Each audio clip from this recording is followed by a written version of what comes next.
Hi there, my name is Brian Kay. I work at College of DuPage Tutoring Services located in the Learning Commons. Today I'm going to be talking about the present perfect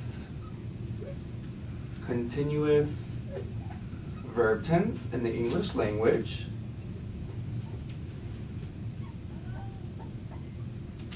And so this verb tense is actually also known as the present perfect progressive, because something we want to focus on when talking about this verb tense is that it's an ongoing action. And so on the left side of the board over here, I'm going to go ahead and draw a little timeline.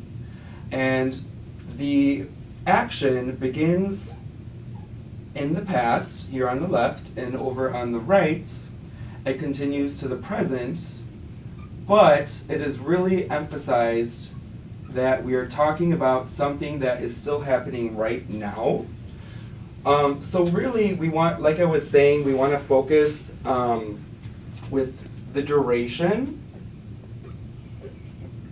of the action, and we want to talk about the course of action that was done.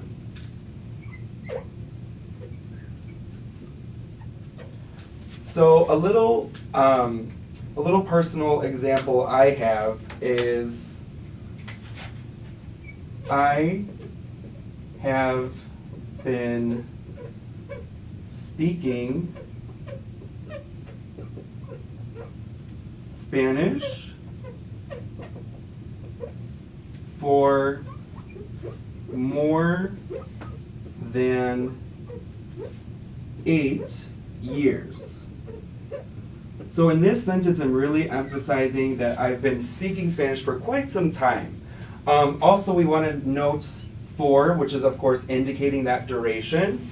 And when we look at the grammatical construction of this verb tense, we have been speaking. So if I kind of break that down, we have, of course, our subject, I, and then we can either have has or have, which is a helping verb. Then we have the past participle of the verb to be, and that of course is been. And then we add one thing, which is called a gerund. And basically all a gerund is a verb that ends in ing.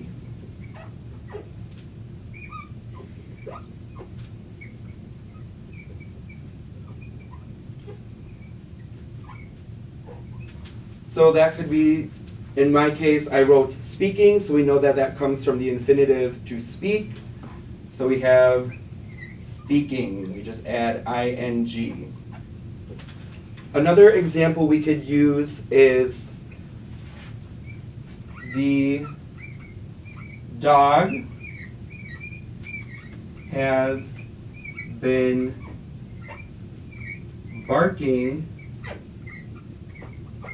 since 9 o'clock a.m. So again, we usually have a number or something that has to do with time or a duration, so like 9 o'clock, and since could be a trigger or signal word, in this case an adverb, indicating when this event started, but we know that the dog is still barking, and we really want to emphasize that the dog has been barking for quite some time. And of course we have third person, so we know that our helping verb is has. Been will always be the same, and the verb bark plus ing to form that gerund. The dog has been barking since 9 a.m. and you're left with your present perfect continuous. Some other key words we can use. So we already have seen for. We've seen since. We could add something along the lines of how long, if you're asking a question. You know, how long have I been speaking Spanish for? Oh, I have been speaking Spanish for more than 8 years. And another thing is, using something like the whole week. If you're talking about what you've been doing maybe over the weekend. But overall, to kind of summarize what we've been talking about, is present perfect continuous really emphasizes how something was done, and it also emphasizes the duration. It's something that happened in the past, and we know will carry on into the present as of right now, and hopefully this has been a helpful explanation for you, and thanks for watching.